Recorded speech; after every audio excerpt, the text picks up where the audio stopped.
మొదటగా మన తండ్రి అయిన దేవునికి కృతజ్ఞతాస్తుతులు చెల్లిస్తూ ఉన్నానండి. హాజరైనటువంటి నాతోటి సహోదరులకు సోదరిమణులందరికీ నా ప్రత్యేకమైన హృదయపూర్వక వందనాలు తెలియజేస్తూ ఉన్నానండి. ఈ సమయంలో మనం ఒక మంచి పాఠాన్ని నేర్చుకుందామండి. ఈరోజు మనం నేర్చుకోబోయే అంశం ఏంటంటే, మనుషులందరూ చదువుచున్న క్రీస్తు పత్రిక అనే అంశాన్ని గురించి మనం ఆలోచించేద్దామండి. మనుషులందరూ చదువుచున్న క్రీస్తు పత్రిక. కులమతాలకు అతీతంగా మనుషులందరూ ఏకమై చదువుచున్న పత్రికలు ఏంటి అంటే మనందరికీ గుర్తొచ్చేది వార్తాపత్రికలండి. ఏమంటే మనకు తెలిసిన పత్రికలు కొన్ని ఉన్నాయి. ఈనాడు, ఆంధ్రభూమి, ఆంధ్రప్రభ, వార్త, సాక్షి.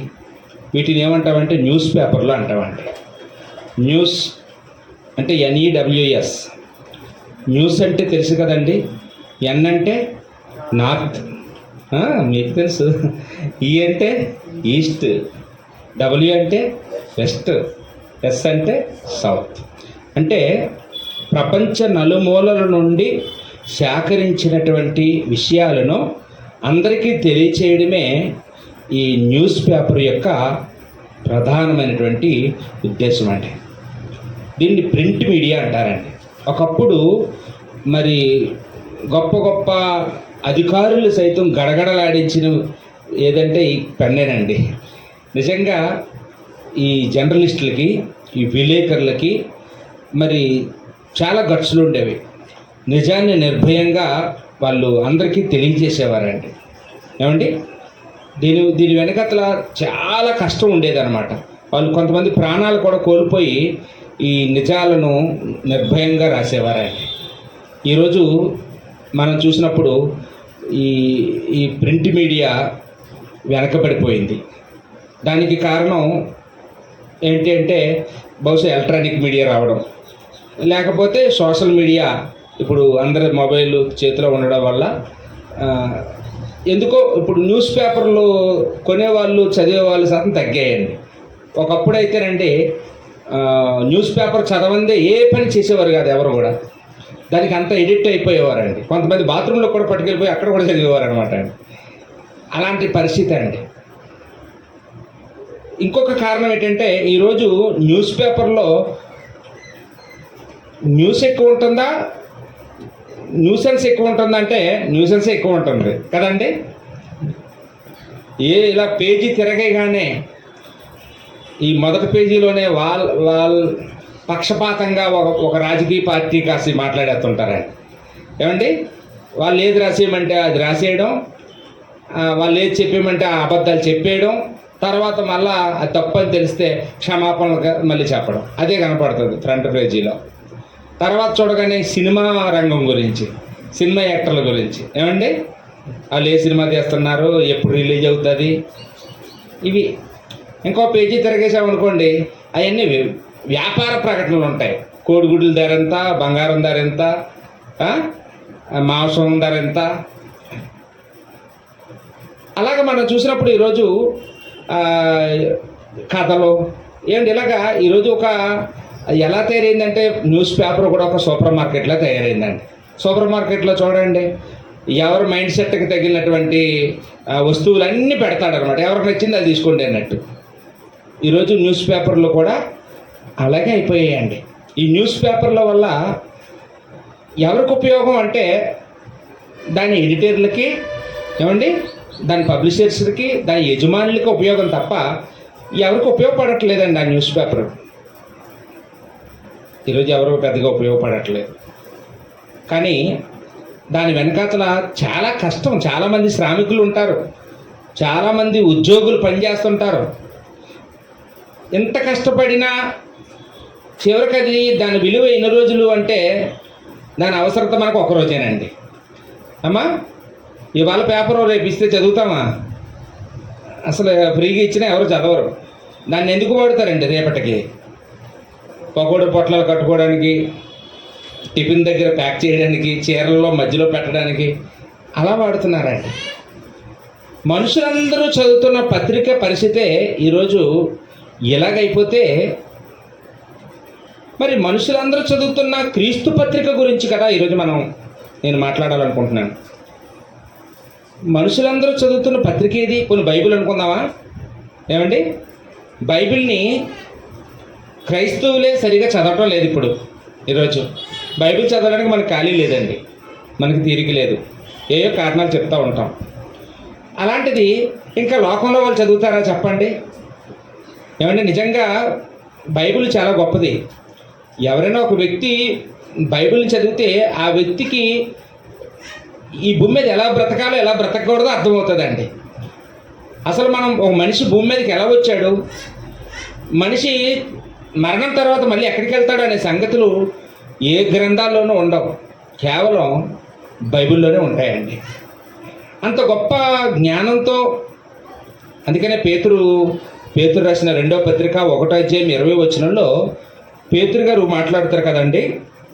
చూడండి, అక్కడ ఒకడు తన ఊహను బట్టి చెప్పుట వలన లేఖనములో ఏ ప్రవచనమును పుట్టదని మొదట గ్రహించుకొనవలెను. ఏలయనగా ప్రవచనము ఎప్పుడునూ మనుషుని ఇచ్చట బట్టి కలగలేదు, కానీ మనుషులు పరిశుద్ధాత్మ వలన ప్రేరేపింపబడిన వారే దేవుని మూలంగా పలికిరి. నిజంగా పరిశుద్ధాత్మ ప్రేరణతో రాయబడిన గ్రంథం ఏదని భూమి మీద ఉంది అంటే అది ఒక బైబిల్ అండి. ఈ బైబిల్ని కూడా దేవుడు మానవులకు ఇచ్చే విషయంలో చాలా దశలుగా మనం చూస్తూ ఉంటాం. హెబ్రీ పత్రిక 1వ అధ్యాయం 1వ వచనం ప్రకారంగా పూర్వకాలమందు నానా సమయములలో నానా విధములుగా మన పితరులతో మాట్లాడిన దేవుడు అంటాడండి, ప్రవక్తల ద్వారా మాట్లాడిన దేవుడు అంటాడండి. ఈనాడు తన కుమారుని ద్వారా మనతో మాట్లాడను అన్నాడు. అంటే దేవుడు పితరుల కాలంలో ఎలా మాట్లాడేవారు అంటే దేవదూతలను పంపించి ఆదాముతో ఇలా చెప్పండి అని చెప్తే అవి వచ్చి అలా చెప్తాయండి. తర్వాత కాలంలో ధర్మశాస్త్ర కాలంలో ప్రవక్తలను పంపించి ఆ ప్రవక్తలతో ఇలా చెప్పండి అంటే యెహోవా సెలవిచ్చిందేమనగా అని ఆ ప్రవక్తలు వచ్చి చెప్పారండి. తర్వాత తన కుమారుణ్ణి పంపించి దేవుడు తన చిత్తాన్ని మనకి బయలుపరిపించాడు. కాలానుగుణంగా దేవుడు తన మాటల్ని రికార్డ్ చేయించాడు. చూడండి, పితరుల కాలంలో రికార్డులు లేవండి, ఆధారాలు లేవు.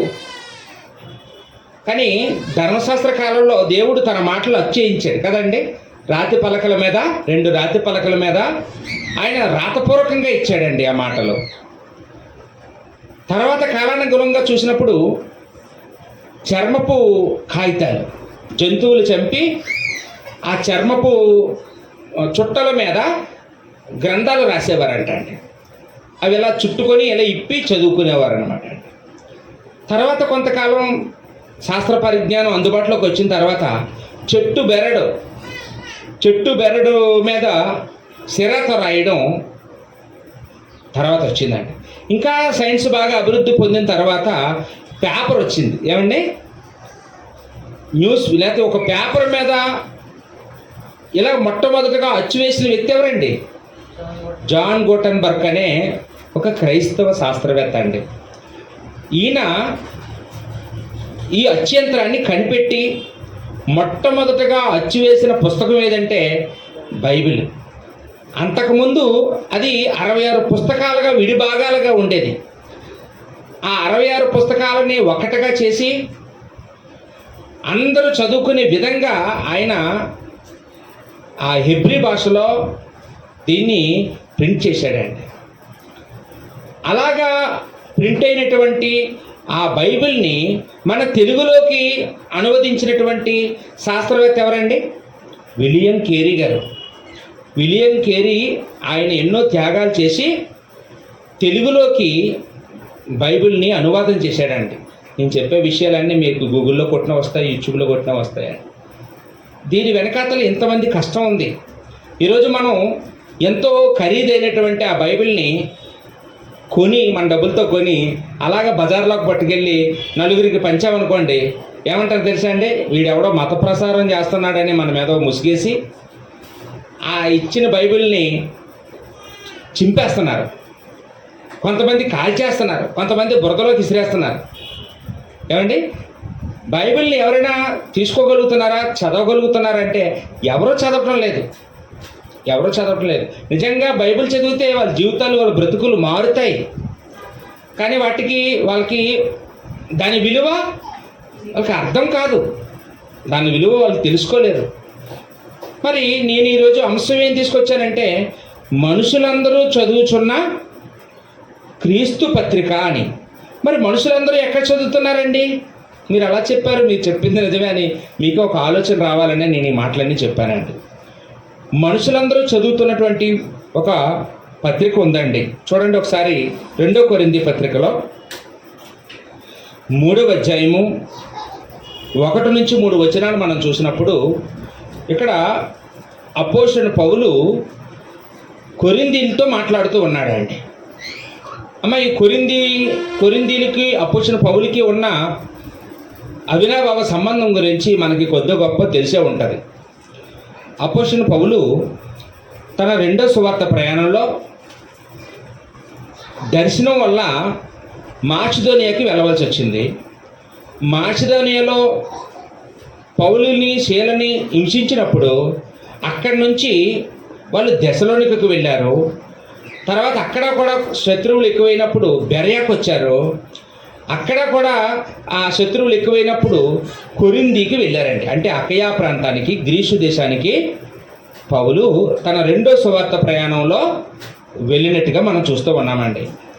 మొదట్లో అక్కడ రోము నుంచి వచ్చినటువంటి ఒక జంట, అకులా, ప్రిస్కిల్లా అనే జంట పౌలుకి కలిశారు. పౌలు వాళ్ళ ఇంట్లో ఉండేవాడు. వాళ్ళ ముగ్గురు కలిసి తన ఇంట్లోనే ఆరాధన జరిపించేవారు. ఈ సంగతులన్నీ మనకి అపోస్తలుల కార్యం 18వ అధ్యాయంలో 1 నుంచి 11 వచనాల్లో మీకు రాయబడిందండి. కొంతకాలం తర్వాత అక్కడున్న యూదులు పౌలు చెప్పే మాటల్ని అడ్డగించి, పౌలుని ఎదిరించి, మాకు మీరు చెప్పొద్దు, మా సమాజ మందిరానికి రావద్దు అన్నారు. అప్పుడు ఆ యూదుల్లో నుండి తీతియు యూస్తు అనేటటువంటి సమాజ మందిరాన్ని ఆనుకొని ఉన్న ఇంటివాడైనటువంటి ఆయన పౌలు వెంబడించాడండి. పౌలు వెంట తిరిగాడండి. అప్పుడు వీళ్ళందరూ కలిసి కొరింథీలో బాగా సేవ చేసినప్పుడు చాలా ప్రతికూల పరిస్థితులు వచ్చేసాయి పౌలుకి. అన్యజనుల దగ్గరికి వెళ్ళి వాక్యం చెప్తుంటే వాళ్ళు అర్థం చేసుకోక, ఇటు యూదులు అర్థం చేసుకోక పౌలు సతమతమైపోయి ఆ ప్రాంతాన్ని విడిచిపెట్టి వెళ్ళిపోవాలనుకున్నప్పుడు మరలా దేవుడు అతనికి దర్శనంలో కనపడి పౌలుకి ధైర్యం చెప్పాడండి. నువ్వు వెళ్ళడానికి వీల్లేదు, నువ్వు ఇక్కడ ఉండాలి, ఇక్కడ నాకు బహుజనం ఉంది, నువ్వు ఇక్కడ సర్వీస్ చేయాలన్నప్పుడు ఆ రాత్రే వెళ్ళిపోవాలనుకున్న పౌలు సంవత్సరం మీద 6 నెలలు ఉన్నాడంట అండి. అపోస్తలుల కార్యం 18వ అధ్యాయం 11వ వచనంలో మీకు ఆ విషయం కనపడుతుంది. ఏమండి, అంటే 18 నెలలు పౌలు కొరింథీలో ఉండి అనేకులకు వాక్యం చెప్పి గొప్ప సంఘాన్ని స్థాపించాడండి. పౌలు ఉన్నంత వరకు అక్కడ ఏ సమస్యలు లేవు. ఆ సంఘంలో యూదులు ఉన్నారు, అన్యజనులు ఉన్నారు. కానీ పౌలు వచ్చేసిన తర్వాత చాలా సమస్యలు వాళ్ళలో ప్రవేశించాయండి. వాళ్ళు కలహాలు, గ్రూపిజాలు, వాళ్ళు జారత్వం, వాళ్ళు వ్యభిచారం, వాళ్ళు విగ్రహాలకు అర్పించింది తింటే ఏం తప్పు ఉంది అనుకుంటున్నారు. వాళ్ళు కొంతమందికి మృతుల పునరుత్థానం ఉందో లేదో కన్ఫ్యూజను. ఏమంటే ఇలాగా వాళ్ళు సంఘంలో స్త్రీలు ఎలా ఉండాలి అనే దాని విషయంలో కన్ఫ్యూజను. ఇలాగ అనేక లోపాలతో ఆ కొరింథీ సంఘం సతమతమైపోతూ ఉందండి. ఇదే సమయంలో కొంతమంది అబద్ధ బోధకులు ఆ ప్రాంతానికి ప్రవేశించి అసలు పౌలు మిమ్మల్ని కన్ఫ్యూజ్ చేసి పడేశాడు, పౌలు అసలు అపోస్తలుడే కాదు, ఆయన యేసుప్రభు వెనకాతలు ఎన్నడూ తిరగలేదు, యేసుప్రభుతో ఆయనకు పరిచయమే లేదు, ఆయన యేసుప్రభు శిష్యుడు కానే కాదు, ఆయన ఒక అబద్ధ బోధకుడు, ఆయన ఒక రోమీయుడు లేదా రోమా పౌరుషత్వం గలవాడు, ఆయన మిమ్మల్ని హింసించేవాడు, మిమ్మల్ని అందరినీ ఏదో రోజున జైల్లో పెట్టడానికి ఆయన తిరుగుతున్నాడని అలా లేనిపోని కట్టుకథలని చెప్పారండి. అంతేకాకుండా ఆయన ఒక డబ్బు మనిషి, మీరు ధనవంతులు కాబట్టి మీ దగ్గరికి వస్తున్నాడు అని లేనిపోని మాటలన్నీ చెప్పారు. అంతేకాకుండా పౌలు కొరింథీల దగ్గరికి వస్తానని ఒక సందర్భంలో చెప్పి వెళ్ళలేకపోయాడండి. దాన్ని వాళ్ళు బాగా హైలైట్ చేశారు. అతను యథార్థవంతుడైతే అతను ఎందుకు వస్తానని చెప్పి రాడు. అతను యథార్థవంతుడు కాదు, ఆయన మాట తప్పేవాడు అని ఇలాంటి బలహీనతలు పట్టుకొని పౌలు మీద లేనిపోని విషయాలు కొరింథీయులకు చెప్పి పౌలుకి కొరింథీయుల్ని దూరం చేశారండి. ఇంక ఇప్పుడు పౌలు దగ్గరికి వాళ్ళు ఎవరో వెళ్ళరు, పౌలుతో వాళ్ళు ఎవరో మాట్లాడరు, పౌలు గురించి ఆలోచన వాళ్ళకి లేవు, పౌలు అంటే వ్యతిరేకించే పరిస్థితికి వచ్చేసారండి. అలాంటి పరిస్థితుల్లో పౌలు ఈ రెండో పత్రికను రాయవలసి వచ్చిందండి. ఏమండి, రెండో కొరింథీ పత్రికను పౌలు ఎందుకు రాశాడమ్మా? తన నిర్దోషత్వాన్ని నిరూపించుకోవడానికి రాయవలసి వచ్చిందండి. ఇప్పుడు చదివితే మనకు అర్థమవుతుంది. చూడండి, రెండో కొరింథీ పత్రిక 3వ అధ్యాయము మొదటి నుంచి నేను చదువుతున్నానండి. మమ్మను మేమే తిరిగి మెప్పించుకొని మొదలుపెట్టుచున్నామా? కొందరికి కావలసినట్లు మీ యొద్దకైనను మీ యొద్ద నుండి అయినను సిఫారసు పత్రికలు మాకు అవసరమా? మా హృదయముల మీద వ్రాయబడి ఉండి మనుషులందరూ తెలుసుకొనుచు చదువుకొనుచున్న మా పత్రిక మీరే కారా? రాతి పలకల మీద కానీ సిరాతో కానీ వ్రాయబడక మెత్తని హృదయములు అను పలక మీద జీవము గల దేవుని ఆత్మతో మా పరిచర్య మూలంగా వ్రాయబడిన క్రీస్తు పత్రిక ఉన్నారని మీరు తేటపడుచున్నారు. చదవబడినటువంటి లేఖన భాగంలో అపోస్తలుడైన పౌలు కొన్ని మాటలను తెలియజేస్తూ ఉన్నాడండి. ఇక్కడ ఆయన చెప్పే మాటల్లో మనకి ఏం కనపడుతుంది అంటే, పౌలు ఈ పత్రిక రాయడానికి కారణం ఆయన మెప్పు కోసం రాయటం లేదు. మమ్మల్ని మేమే తిరిగి మెప్పించుకొని మొదలుపెట్టుచున్నామా? మీ మెప్పు నాకు అవసరం లేదు, మీరు నన్ను మెచ్చుకోకపోయినా నాకు ఏం ప్రాబ్లం లేదు, నాకు చాలా సంఘాలు ఉన్నాయి, నన్ను మెచ్చుకునే వాళ్ళు చాలా చోట్ల ఉన్నారు అని దీని అర్థం అండి. కొందరికి కావలసినట్లు మీ యొద్దకైనను మీ యొద్ద నుండి అయినను సిఫారసు పత్రికలు మాకు అవసరమా? పోనీ మీ రికమెండేషన్ల కోసం నేనేం చేస్తానా? మీ రికమెండేషన్లు నాకెందుకు? అవసరం లేదు. ఏమంటే ఒక ఫ్యామిలీలో తల్లికి పిల్లలకి మధ్యన ఏమైనా బాండ్లు అవసరమా అండి? అవసరం లేదు. ఒకవేళ అలాంటి బౌండింగ్ లేకపోతే అసలు అది కుటుంబమే కాదు. పౌలు ఎట్టువాడో వాళ్ళకి తెలుసు, వాళ్ళ దగ్గర 18 నెలలు ఉన్నాడు కాబట్టి. వాళ్ళు ఎట్టువారో పౌలుకి తెలుసు. సిఫారసు పత్రికలు ఎవరికి అవసరం? రికమెండేషన్లు ఎవరికి అవసరం? తెలియని వాళ్ళకి. ఇప్పుడు ఒక స్కూల్ నుంచి ఒక విద్యార్థి మరో స్కూల్కి వెళ్ళాలంటే ఈ గుడ్ కాండక్ట్ సర్టిఫికెట్ ఇస్తారండి. ఇతడు మంచోడు, బాగా మంచి విద్యార్థి, పర్వాలేదు, బాగా చదువుతాడు అని. ఆ కాండక్ట్ సర్టిఫికెట్ ఇవ్వకపోతే బ్యాడ్ కాండక్ట్ ఇచ్చారనుకోండి, వాళ్ళు జాయిన్ చేసుకోరు అసలు. వీడి వల్ల మా స్కూల్ పాడైపోద్ది. పిల్లలకు అవసరం. అలాగే ఒక చర్చి నుంచి మరో చర్చికి ఎవరైనా ట్రాన్స్ఫర్ అయ్యే ఉద్యోగాల నిమిత్తం మనం మరో ప్రాంతానికి వెళ్ళినప్పుడు అక్కడ మనల్ని చేర్చుకోవాలంటే ఖచ్చితంగా వాక్యం తెలిసినటువంటి సంఘాలు అయితే సిఫారసు పత్రిక అడుగుతారండి. ఇప్పుడు ఆ పద్ధతులన్నీ పోయేయండి. బైబిల్లో కూడా ఒక సిఫారసు పత్రిక ఉంది. ఏదండి ఆ పత్రిక? ఫిలోమోను పత్రిక. ఫిలోమోను పత్రిక ఏంటంటే పౌలు రాసినటువంటి సిఫారసు పత్రిక. ఫిలోమోనుకి రాశాడు. ఎవరి గురించి రాశాడు? ఒనేసిము గురించి రాశాడు. అతను చేర్చుకో, అతను మారాడు, అతను ఏమైనా నష్టం చేస్తే ఈసారి మళ్ళీ కానీ నీకేమైనా నష్టం చేస్తే నేను వచ్చి తీరుస్తానని అలాగే భరోసా ఇస్తూ రాసినటువంటి పత్రిక అండి. అపోస్తలుడైన పౌలుకి కొరింథీయులకి మధ్యన అలాంటి ఏమైనా అవసరమా? లేదండి. ఎందుకంటే ఆయన వాళ్ళకి ఒక బోధకుడు మాత్రమే కాదు, ఆయన ఒక తండ్రి లాంటి వాడు. క్రీస్తునందు మీకు 10,000 మంది ఉపదేశకులు ఉన్నను, మీకు అనేక తండ్రులు లేరు అన్నాడు.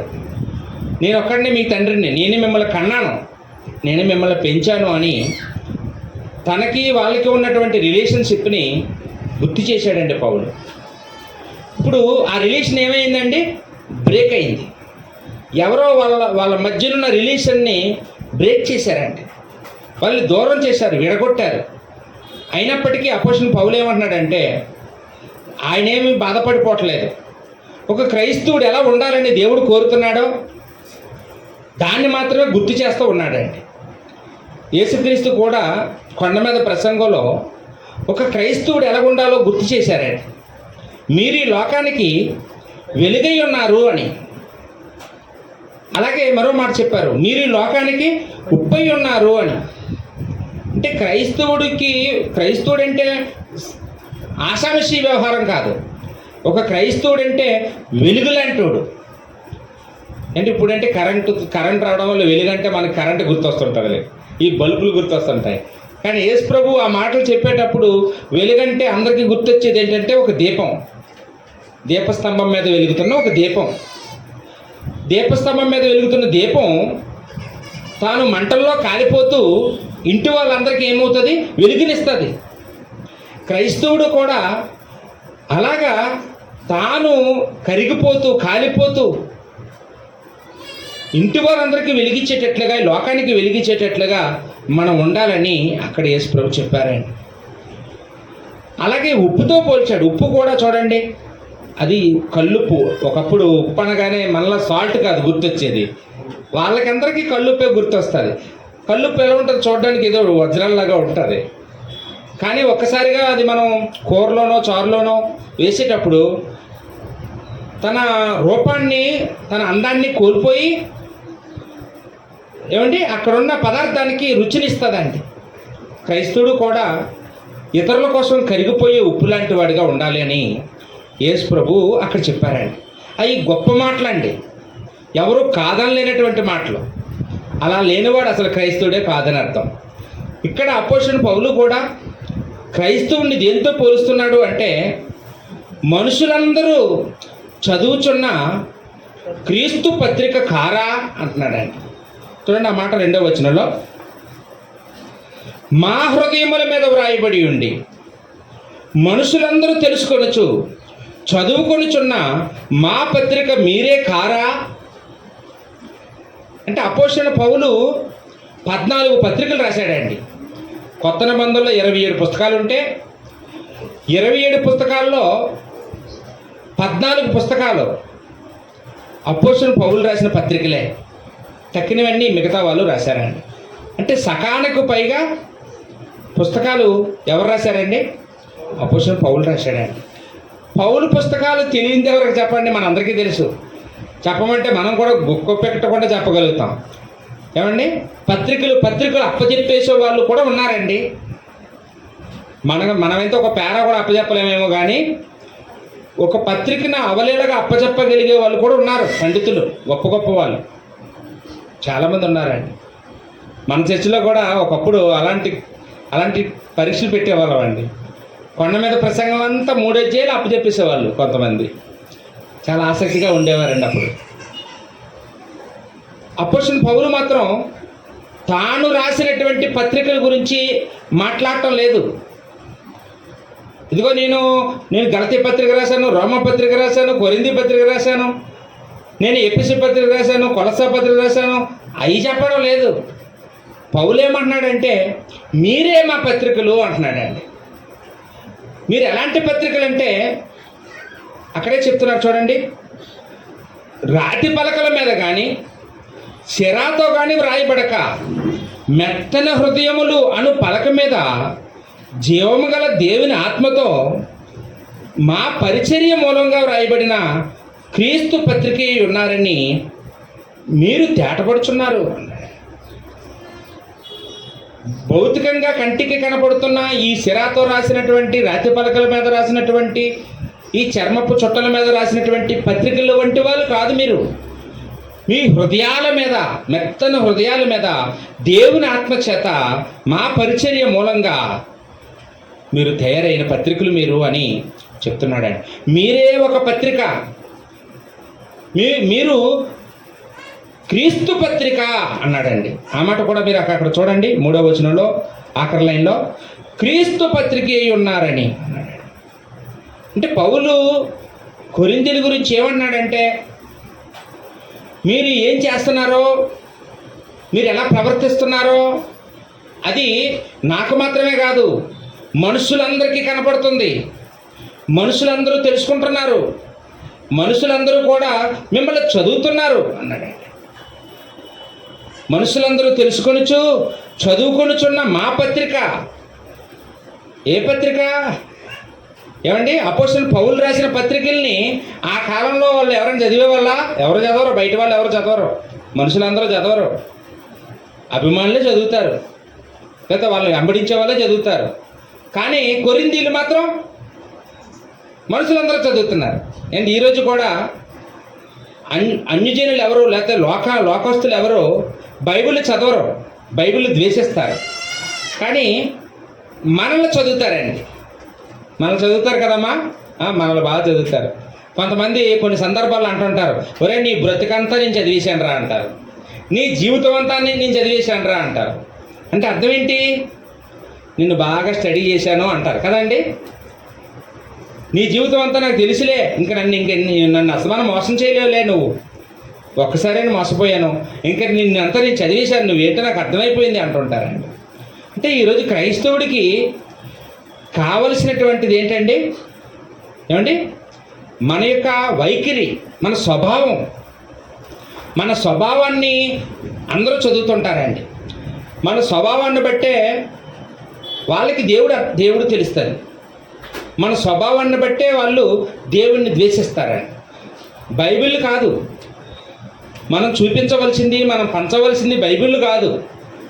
మనమే ఒక బైబిల్, మనమే ఒక పత్రిక, మనమే ఒక పత్రిక అండి.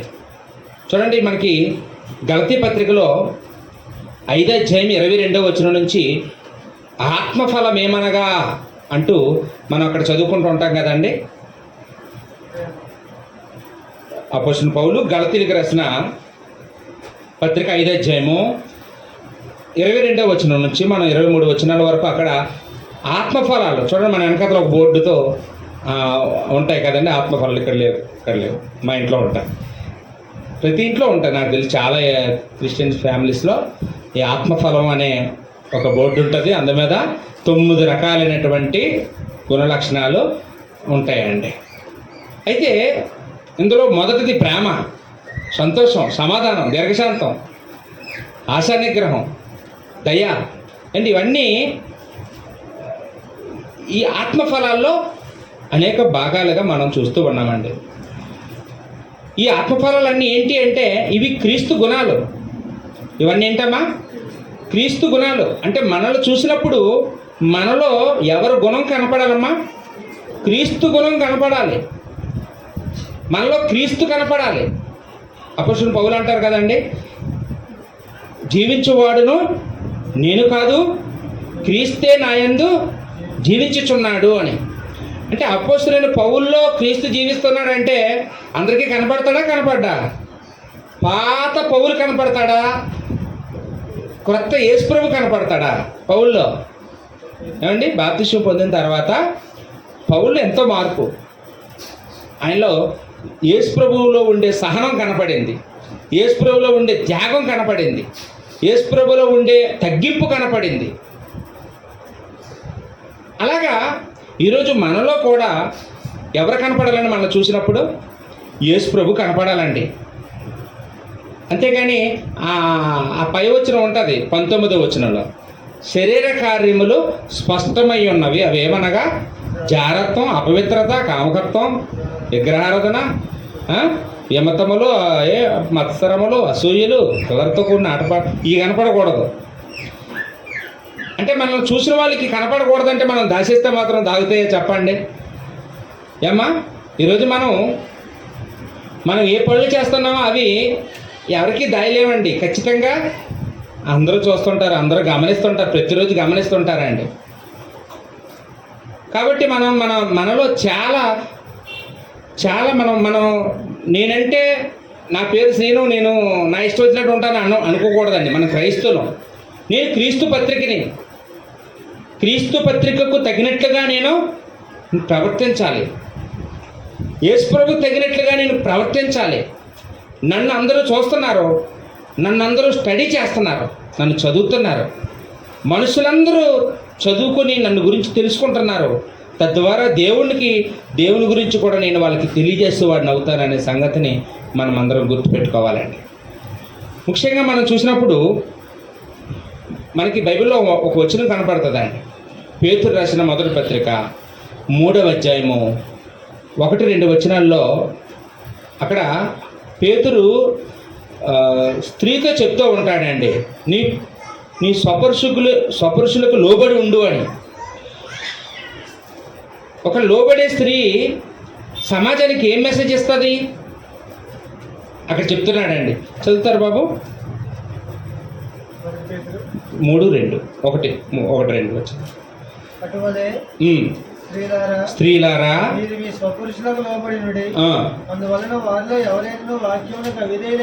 ఒకవేళ స్త్రీ కనుక నిజంగా యేసుప్రభు చెప్పినట్లుగా లోబడితే వాక్యానికి అవిధేయులైన వారు భయముతో కూడిన మీ పవిత్ర ప్రవర్తన చూచి వాక్యము లేకుండానే తమ భార్యల నడవడి వలన రాబట్టబడవచ్చును. అంటే భర్త అవిధేయుడు అనుకోండి, భార్య లోబడి ప్రవర్తన వలనట భర్త వచ్చేస్తాడంటండి. లేదు, భార్యకి మొత్తం కొత్త నిబంధన అంతా చదివి అప్పచెప్పేసే అంత జ్ఞానం ఉందండి, పాండిత్యం ఉంది అనుకుందాం. ఏ ప్రశ్న వేసినా బైబిల్లో చెప్పేస్తుంది, కానీ లోపడదు. మారుతాడండి భర్త? ఏంటి అప్పచెప్పుకోండి, నేను పత్రిక అప్పచెప్పేస్తాను అంట. సుఖమేముంది? పేతురు ఏమన్నాడంటే, అమ్మా వాక్యం కూడా అక్కర్లేదు, నువ్వే పత్రికవి, నువ్వే దేవుని పుస్తకానివి, నిన్ను చదువుతారు. బైబిల్ చదవాలంటే చదువు కావాలి, కానీ నిన్ను చదవడానికి చదవక్కర్లేదు. నిన్ను నన్ను చదవడానికి అందరికీ చదువు కావాలా? నిన్ను నన్ను చదవడానికి అందరికీ ఏమండి కళ్ళు అన్నీ కావాలా? అవసరం లేదండి. మన మాటలు విన్నప్పుడు మనం చదివేస్తారు కొందరు, మన చూపులు చూసి కొందరు మనం చదివేస్తుంటారు, మన ప్రవర్తన చూసి మనం కొందరు చదివేస్తుంటారు, మన యొక్క అలవాట్లు ఏమండి మన దురాశను చూసి కొందరు మనం చదివేస్తుంటారు. కాబట్టి మన ప్రతి నడవడికని అందరూ చూస్తుంటారు. ఒకవేళ మన ప్రవర్తన అవతల వాళ్ళకి నచ్చితే వాక్యం లేకుండానే వాళ్ళు వస్తారు నీ దగ్గరికి. వాక్యానికి అవిధేయులైనా సరే వాళ్ళు వస్తారని పేతురు ఇక్కడ ఎంత చక్కగా చెప్తున్నాడంటే, అంటే ఇప్పుడు నువ్వే ఒక పత్రికగా మారిపో అమ్మా. నువ్వే కొన్ని పత్రికలు నువ్వు సంపాదించడం కాదు ముఖ్యం. ఈరోజు మనుషులు ఎలా ఉన్నారంటే మంచి పాటలు పాడడం నేర్చుకోవడానికి తహతహలు ఆడుతుంటారు. ఏమంటే నేను అందరూ మంచి సింగర్ అనుకోవాలి, నాకు పాటలు పాడే టాలెంట్ ఉందని అందరూ గుర్తించాలని ప్రయాసపడుతుంటారు. తప్పేం లేదులేండి, అందరూ అలా తయారవ్వాలి. మరి అలాగే కొంతమందికి ప్రసంగాలు పిచ్చి ఉంటుంది, నాకు కూడా అదే పిచ్చి. మంచి ప్రసంగం చేయాలని అనుకుంటూ ఉంటాం. కొంతమందికి మంచి ప్రార్థనా పరులు అనిపించుకోవాలని తహతహలు ఆడుతుంటారండి. ఇవన్నీ మంచిదేనండి, కానీ వీటిని చూసి ఎవరు యేసుప్రభు దగ్గరికి రారు. మెచ్చుకుంటారు, బాగా పాడారమ్మా, బాగుంది అంటారు, బాగా చెప్పారండి, భలే చెప్పారు అంటారు, అంతవరకే. మనం చెప్పే మాటలు చూసి కాదండి చర్చికి ఎవరు రారండి, మన జీవితాన్ని చూసే ఎవరైనా వస్తారు. ఇవాళ లోకం చదివే క్రీస్తు పత్రిక ఏది అంటే మనమే. ప్రతి క్రైస్తవుడు కూడా లోకం చదివే క్రీస్తు పత్రికలు అన్న మనం. వాళ్ళు బైబిల్ దేశిస్తారు, మనల్ని చదువుతున్నారు. మన పిల్లలు చూసి వాళ్ళు చదువుతున్నారు, మన ఇంటి కోడళ్ళు చూసి వాళ్ళు చదువుతున్నారు, మన ఇంట్లో ఉండే అత్తను చూసి వాళ్ళని చదువుతున్నారు. మనమే సరిగా ప్రవర్తించకపోతే ఇంకా వీళ్ళు చర్చికి వెళ్ళి వీళ్ళే మారలేదు, ఇంకా మనం ఎందుకు వెళ్ళాలని ఎవరూ రారండి. పైగా వాళ్ళు ఏం చేస్తారంటే క్రీస్తుని ద్వేషిస్తున్నారు. క్రీస్తుని ద్వేషించడానికి చుట్టూ తిరిగి కారణం ఎవరైపోతున్నామండి? మనమేనండి. మన చేతిలో ఉన్న బైబిలు అది కాదండి గొప్ప, మనలో ఉండే దేవుని యొక్క వాక్యం గొప్ప. మనమే ఒక వాక్యంగా మారిపోవాలని, మనమే ఇతరులు మనల్నే చదువుకునేటట్లుగా మనం నడుచుకోవాలని దేవుడు మనకి తెలియజేస్తూ ఉన్నాడండి. అపోస్తలుడు పౌలు కొరింథీయులకు అదే విషయాన్ని చెప్పాడండి. నన్నేదో హైలైట్ చేసుకోవడానికి నేను మాట్లాడటం లేదు బాబు, మీ మెప్పు నాకు అక్కర్లేదు, మీ రికమెండేషన్లు నాకు వద్దు, మీ దగ్గర నుంచి నాకు ఏ వస్తువులు కూడా అక్కర్లేదు, కానీ ఒకటి మాత్రం మీరు గుర్తుంచుకోండి, మీరే క్రీస్తు పత్రిక. మిమ్మల్ని అందరూ చదువుతున్నారు, మీరు క్రీస్తు పత్రికగా మీరు బయలుపరచబడాలి అని వాళ్ళకి గుర్తు చేశాడండి. నిజంగా ఈ మాటలు ఎలా ఉంటాయంటే, ఒక బాధతో మాట్లాడిన మాటలేనండి, దుఃఖంతో మాట్లాడుతున్న మాటలే. చూడండి, తల్లిదండ్రులు కొంతమంది అంటారు, మాకు పెట్టకపోయినా పర్లేదు, మీరైనా సంతోషంగా ఉండండి అంటుంటాం కదండి. పౌలు కూడా అదే చెప్తున్నాడండి. నన్ను గౌరవించకపోయినా పర్వాలేదు, కనీసం మీ కొరింథీలో ఉండే వాళ్ళనైనా మీరు గౌరవించండి, వాళ్ళ దృష్టిలోనైనా మీరు గొప్పగా ఉండండి అని, ఒక పత్రికగా ఉండండి అని వాళ్ళకి హెచ్చరిక చేస్తున్నట్టుగా ఈ మాటలు కనపడతా ఉన్నాయండి. ఈరోజు మనం కొన్ని సంగతులు ఆలోచించేద్దాం.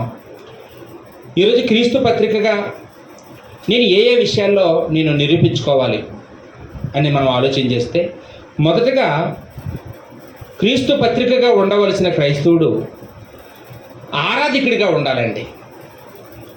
ఏమండి, మనం ఎలా కనపడాలి? లోకం దృష్టికి క్రమం తప్పకుండా ఆరాధించే ఆరాధికులుగా కనపడాలి మొట్టమొదటిగా.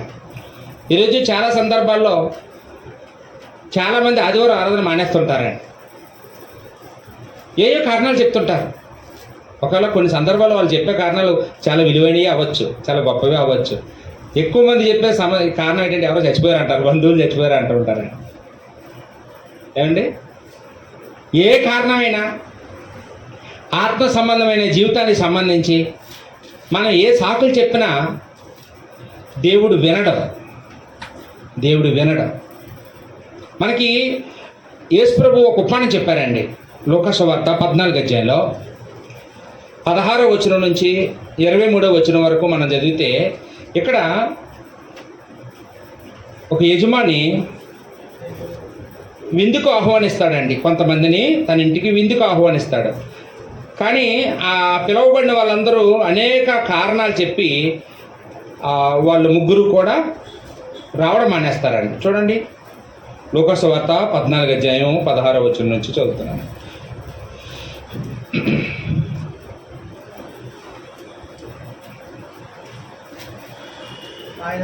ఆయన అతనితో ఇట్లనండి, ఒక మనుషుడు గొప్ప విందు చేయించి అనేకులను పిలిచెను.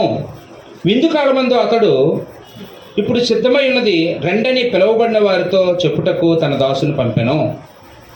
ముందు పిలిచాడు, భోజనాలు రెడీ అయిపోయిన తర్వాత కూడా మళ్ళీ పిలుస్తున్నాడండి. రండి, భోజనాలు రెడీగా ఉన్నాయి, వేడివేడిగా ఉన్నాయి, అందరూ వచ్చేయండి అని పంపించాడంట. అయితే వారందరూ ఏక మనసుతో నెపములు చెప్పసాగిరి. మొదటివాడు, నేను ఒక పొలం కొని ఉన్నాను, అవశ్యంగా వెళ్ళి దాన్ని చూడవలను, నన్ను క్షమింపవలనని నిన్ను వేడుకొనుచున్నాను.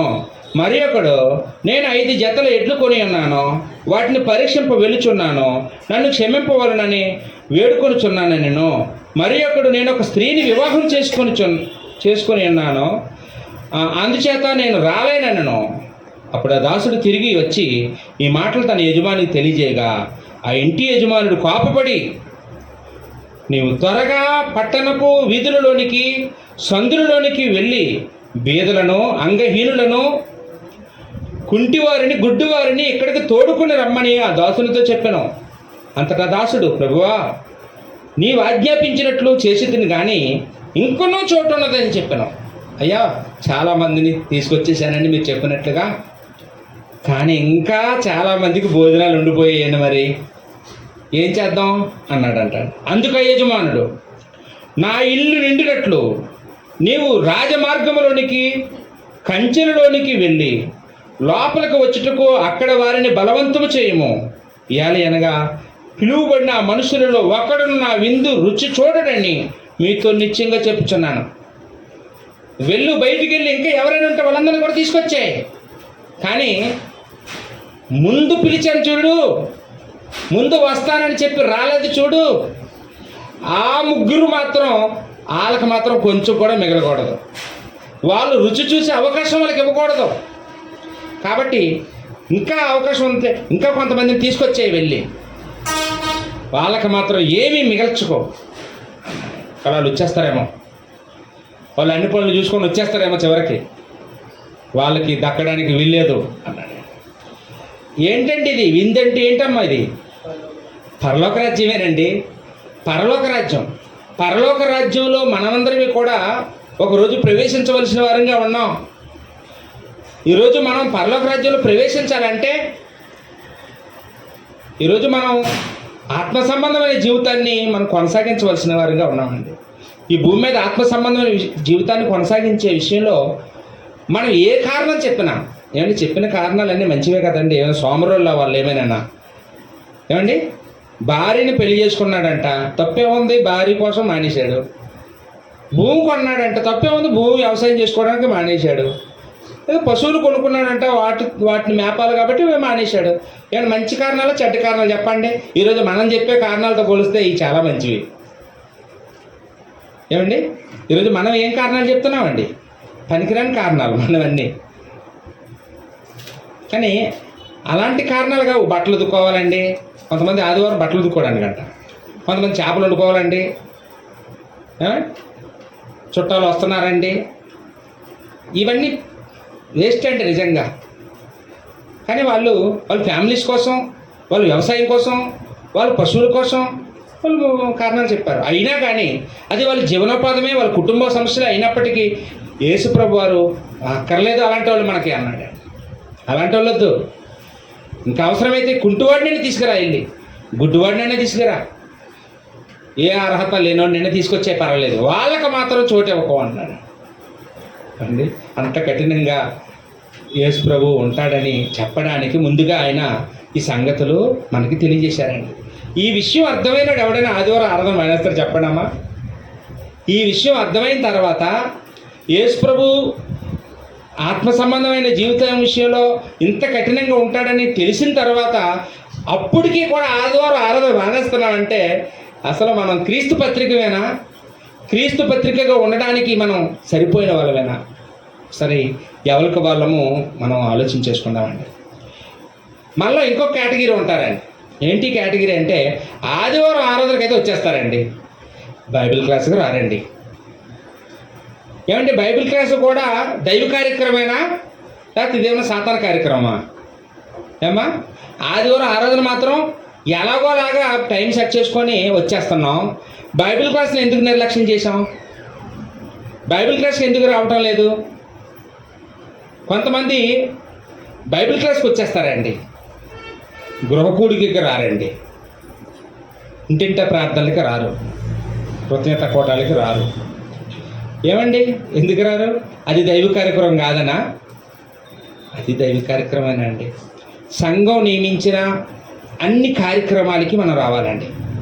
కొంతమంది దానికి వచ్చేస్తారండి, టైం ఎలాగోలా సెట్ చేసుకొని ఆరాధనకు వచ్చేస్తారు, బైబిల్ క్లాసులకు వచ్చేస్తారు, గృహకూటాలకు వచ్చేస్తారు, ఇంటింట కూటాలకు అన్నిటికీ వచ్చేస్తారు. బాగుంది. కానీ వచ్చిన తర్వాత వాళ్ళు ఎలా ఉంటారంటే బాడీ ప్రెజెంట్ చేస్తారు వచ్చి, అంతే. మైండ్ మాత్రం ఎక్కడో పెట్టి వస్తుంటారు.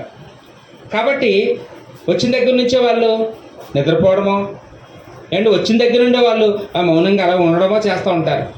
చాలా తప్పండి.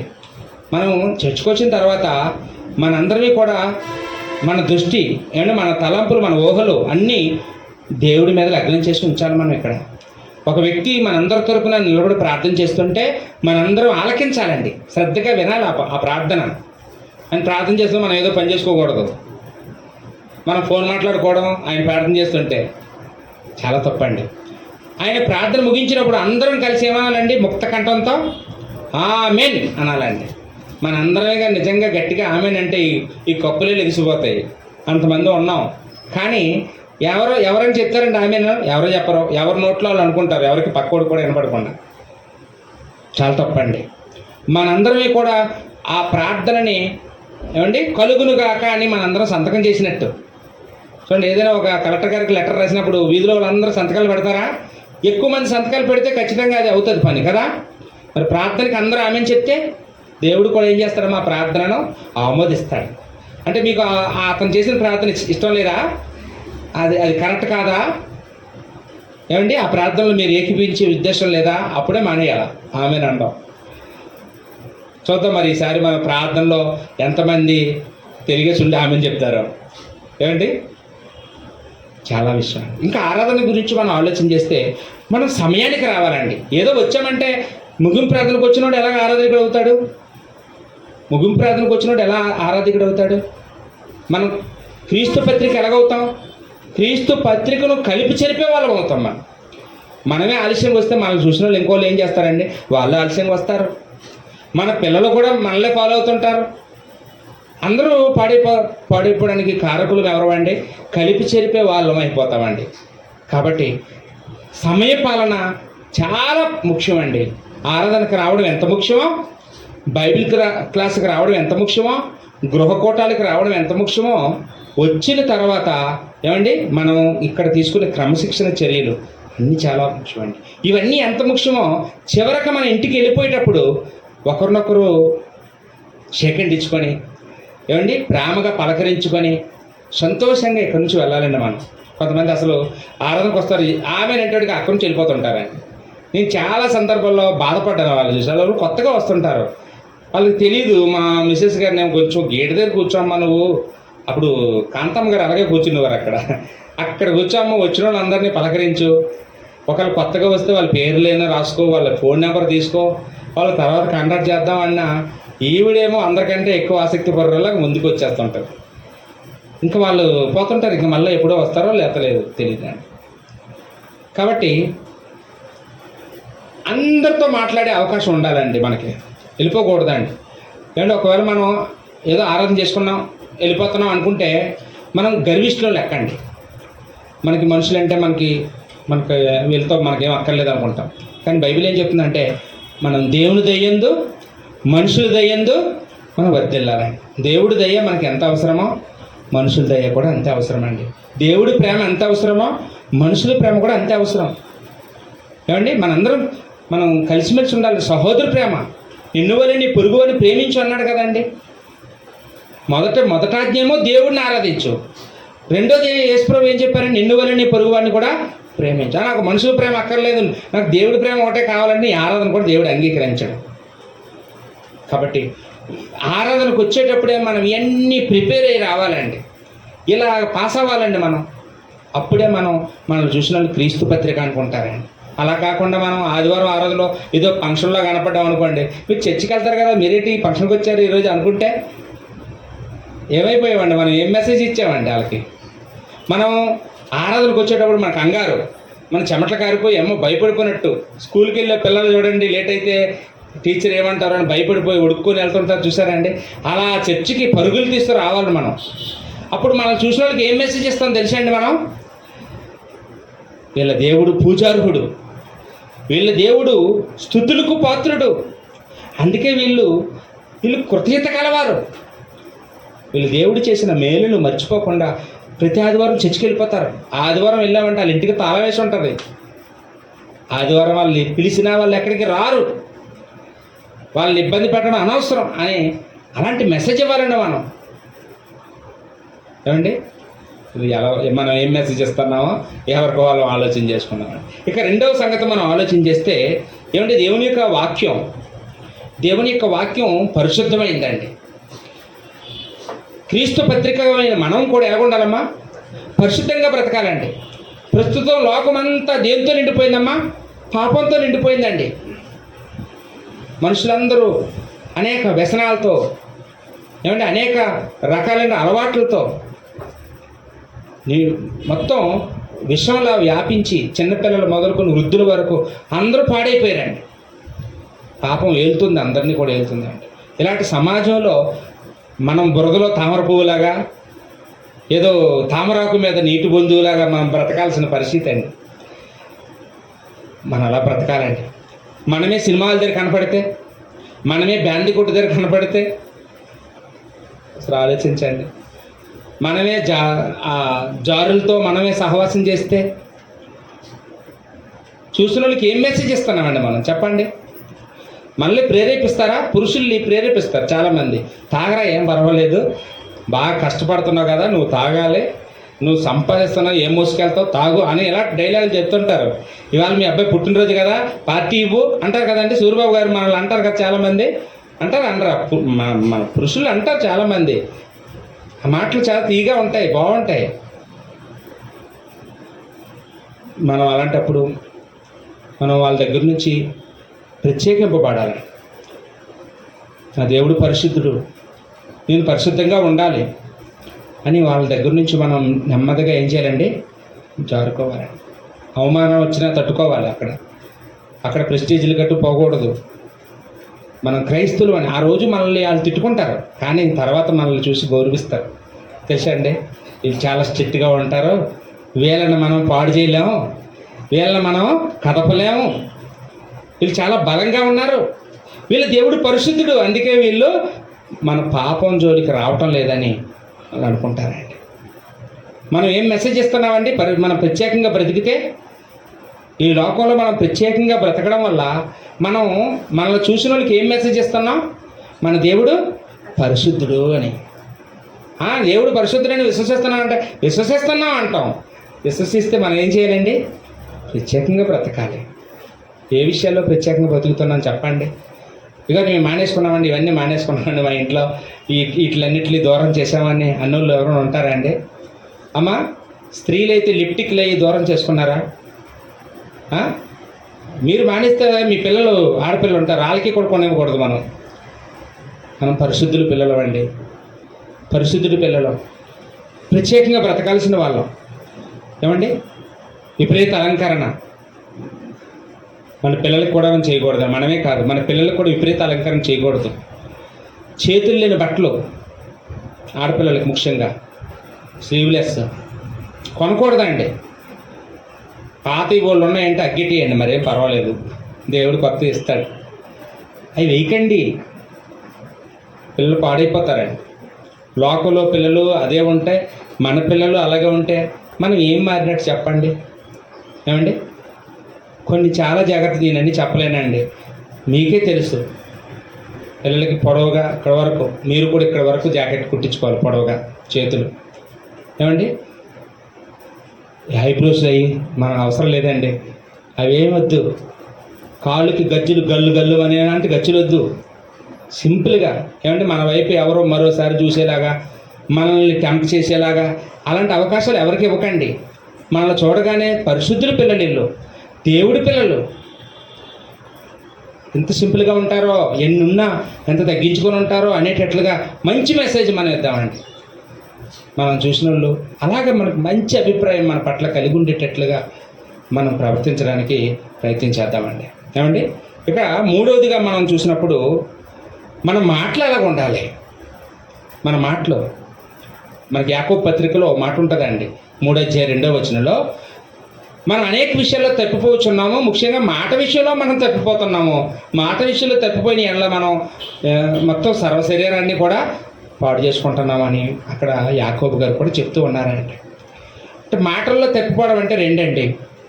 ఒకటి అబద్ధాలు ఆడడం, రెండోది ఇచ్చిన మాట తప్పడం, మూడోది బూతు మాట్లాడడం. ఈ మూడు కూడా మాటలతో చేసే తప్పులండి, మాటలతో నోటితో చేసిన పాపాలండి ఇవన్నీ కూడా. అమ్మ, మనం ఎప్పుడైనా అబద్ధాలు ఆడుతున్నామా? ఎప్పుడు ఆడవండి, ఎక్కువ అయితే ఆడుతామండి. 10 రూపాయలకి 5 రూపాయలకి ఆడవండి అంటుంటారు. మీరు ₹1,00,000 కూడా అబద్ధం ఆడకూడదు, ₹1,00,00,000 అబద్ధం ఆడకూడదండి. సత్యమే మాట్లాడాలి. ఎఫెసీ పత్రికలో 4:25-29 అక్కడ అపోస్తలుడు పౌలు ఏమన్నాడండి? మీలో ప్రతివాడు తన పొరుగువారితో సత్యమే పలకవలెను. 5వ అధ్యాయంలో 3వ వచనం, మీరు బూతులైనను సరస్వక్తులైనను మీ నోట ఉచ్చరింపవద్దు అన్నాడు. లోకంలో వాళ్ళకి 4 చివరలు ఉంటాయండి, అవన్నీ అయ్యో ఊత పదాలు మాట్లాడితే, జోకులు, బూతు మాటలు, సరస్వక్తులు, ఏమండి, ఇలాంటివన్నీ వచ్చి ఆ చుట్టూ ఉన్న వాళ్ళని ఎంటర్టైన్ చేయడానికి వాళ్ళు ప్రయత్నం చేస్తుంటారు. కానీ వాళ్ళకి తెలియకుండా వాళ్ళు ఏమైపోతున్నారండి? వాళ్ళ నోటితో అనేక పాపాలు చేసేస్తున్నారండి. మనం అలా చేయకూడదండి. మనలో కొంతమంది అంటాం, లేదండి నేను ఎప్పుడు బూతులు ఆడనండి, నాకు బాగా తిక్కరైతేనే అంటాను, నన్ను ఎప్పుడు బాగా ఇరిటేట్ చేశారనుకోండి, ఎవరైనా బాగా కోపం తెప్పించారని అప్పుడు వస్తాయండి. అంటే అమ్మ, యేసుప్రభుకి ఇరిటేట్ చేశారు, యేసుప్రభుని అపోస్తలుడు పౌల్ని బాగా ఇరిటేట్ చేశారండి. స్తెఫనుని రాళ్ళతో కొట్టి ఇరిటేట్ చేశారు. మిమ్మల్ని ఎవరైనా రాళ్ళు పట్టుకొని ఒకరి తర్వాత ఒకరు కొట్టేస్తుంటే మీకు ఎలా ఉంటుంది చెప్పండి? ఏమైనా కరెక్ట్గా కొడతారా? గురి చూసి కొడతారా? ఎక్కడ తగ్గుతుందో తెలియదు దెబ్బ. తగలరాని చోట తగిలినప్పుడు ప్రాణాలు పోయే పరిస్థితి అయినప్పుడు ఎంత కోపం వస్తుంది మనకి. అలాంటప్పుడు మనం ఏదో మాట అంటావా అనవా? కానీ స్తెఫను ఏమైనా అలాంటి మాటలు ఏమైనా అన్నాడండి? నిగ్రహించుకున్నాడు. తను దేవుని కుమారుడిని అనుకున్నాడండి. అపోస్తలుడైన పౌలు కూడా ఆయన పడిన కష్టాలన్నీ 2 కొరింథీ 11 అధ్యాయంలో మొత్తం లిస్టు చెప్పి ఇంకా చాలా ఉన్నాయి అన్నాడు చివరికి. ఎన్ని చేశాడు, ఎన్ని ఓర్చుకున్నాడు. అంటే వాళ్ళందరూ కూడా సమాజానికి ఏం మెసేజ్ ఇచ్చారండి? అమ్మా, మాటలు ఎలా ఉండాలి, మన మాటలు ఎలాగ ఉండాలి, మన నోటితో మనం పాపం చేయకూడదు. సమాజానికి మనం ఏం మెసేజ్ ఇవ్వాలంటే మన దేవుడు యథార్థవంతుడు, మేము యథార్థంగానే ఉంటాం. నష్టం వచ్చినా అబద్ధలాడడం, కష్టం వచ్చినా బూతులాడడం, మేము యథార్థమైన మాట్లాడతాం. ఎవరి మీద నిందలేయం. మనం చూడని విషయాలు ఎవరి మీద నిందలేయకూడదండి.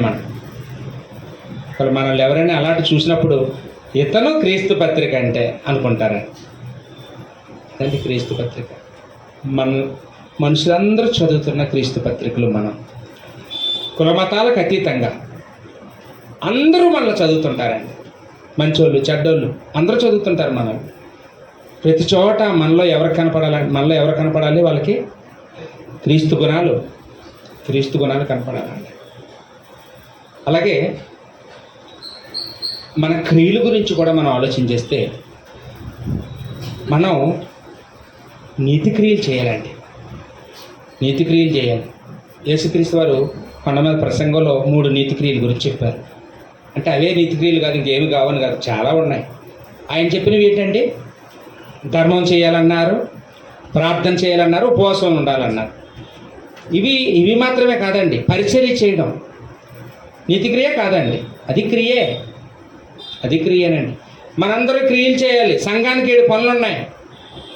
ఆ 7 నీతి క్రియలే. ఆ 7 పనుల్లో పరిచర్య కూడా ఒకటి. ఏమండి, ఇవన్నీ కూడా క్రియలేనండి. ఒకవేళ మనం ఏ క్రియ చేయకపోతే మన క్రియలు లేని విశ్వాసం ఏంటండి? అది మృతం. కాబట్టి మనందరినీ కూడా ఏదో ఒక క్రియ చెయ్యాలి. బైబిల్లో మనకి అపోస్తలుల కార్యం 9వ అధ్యాయంలో 36 నుంచి 40 వచనాల్లో తబితా ద్వారకా అనే ఒక ఆమె మనకి కనపడుతుంది. యొప్పేలో ఈమె చాలా భక్తురాలంట. ఈమె ఒకరోజు సన్నగా చనిపోయింది. ఆమెను భూస్థాపన కార్యక్రమం చేయడానికి పేతురు వచ్చారండి. అక్కడికి దగ్గరలో వచ్చారు. అప్పుడు ఆయన వచ్చిన తర్వాత అందరూ వచ్చి ఆమె గురించి, ఆమె చేసిన క్రియల గురించి పేతురు గారికి చెప్తున్నారు. అయ్యా, నాకు ఇది ఇచ్చింది, నాకు అది ఇచ్చింది, నాకు అది చేసింది, నాకు ఇది చేసిందని సాక్షి చెప్తున్నారు అందరూ వచ్చి. ఆమె వాళ్ళకి ఏం ఉపకారాలు చేసిందో. ఆమె భూస్థాపన కార్యక్రమం చేయడానికి వచ్చిన పేతురు ఏం చేశాడంటే, ఇన్ని మంచి కార్యక్రమాలు చేసిన ఈమె ఇంత త్వరగా చనిపోవడానికి వీల్లేదు, ఈమె కొంతకాలం బ్రతకాలనుకున్నాడు. ప్రార్థన చేస్తే ఆమె బ్రతికిందండి. ఏమండి, మనం చచ్చిపోయినప్పుడు ఒకవేళ మనల్ని వచ్చి ఎవరు లేపడానికి అక్కడ ఎవరు రారులేండి. ఇప్పుడు అలాంటివి ఏం లేవు. కానీ ఖచ్చితంగా యేసుప్రభు మనల్ని లేపుతాడండి. యేసుప్రభు మనం లేపినప్పుడు మనతో మనం సంపాదించిన ఆస్తి రాదు. ఏమండి, మనం సంపాదించుకున్న పేరు ప్రఖ్యాతులు మన వెనకతలు రావు. మనం సంపాదించుకున్న పిల్లలు, మన ఇల్లు వాకళ్ళు, మన ఉద్యోగాలు ఏమి రావు. కానీ ఆ రోజు మనతో పాటు ఒకటి వస్తుంది అన్నాడండి. ప్రకటన గ్రంథం 14 అధ్యాయం 13 వచనంలో. ఏంటమ్మా? వాని క్రియలు వాని వెంట పోవును. ఖచ్చితంగా మన క్రియలు మన వెనకాతలు వస్తాయి. అవి మంచివైనా సరే, చెడ్డవైనా సరే, మన క్రియలు మన వెనకాతలు వస్తాయండి. ఏమండి, మనం మంచి క్రియలు చేస్తే మనుషులందరూ చూస్తారా? వాటిని చదువుతారు. ఏమంటే, మీకు బాగా తెలిసిన ఒక ఆమె గురించి మీకు చెప్పాలనుకుంటున్నాను. ఎవరంటే ఆమె మదర్ తెరెసా గారు.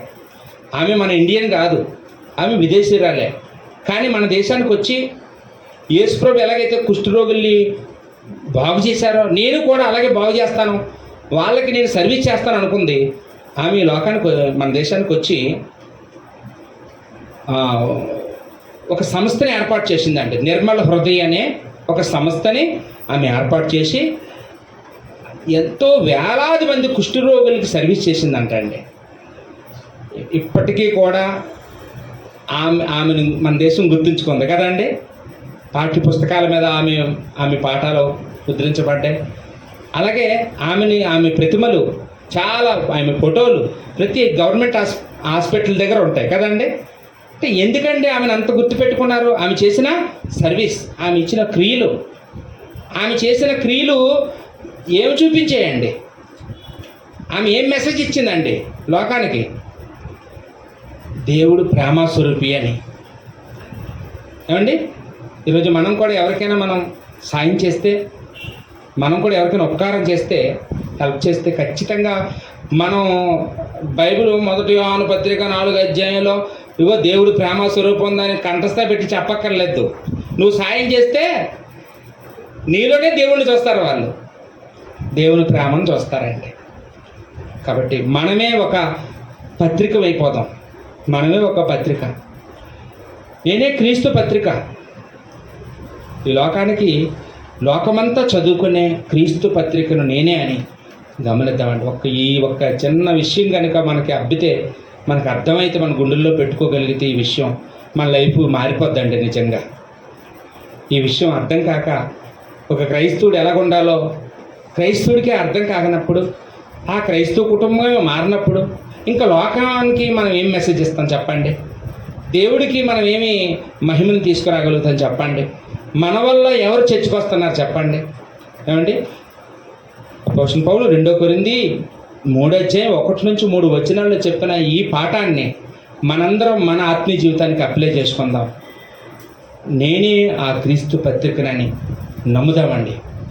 నమ్మి మన జీవితాన్ని ఆ పత్రికకు తగినట్లుగా మనం ఏమండి మలుచుకుంటామండి. ఓపికగా వాక్యం అని మీ అందరికీ నా వందనాలు తెలియజేస్తూ ముగిస్తున్నాను. అందరికీ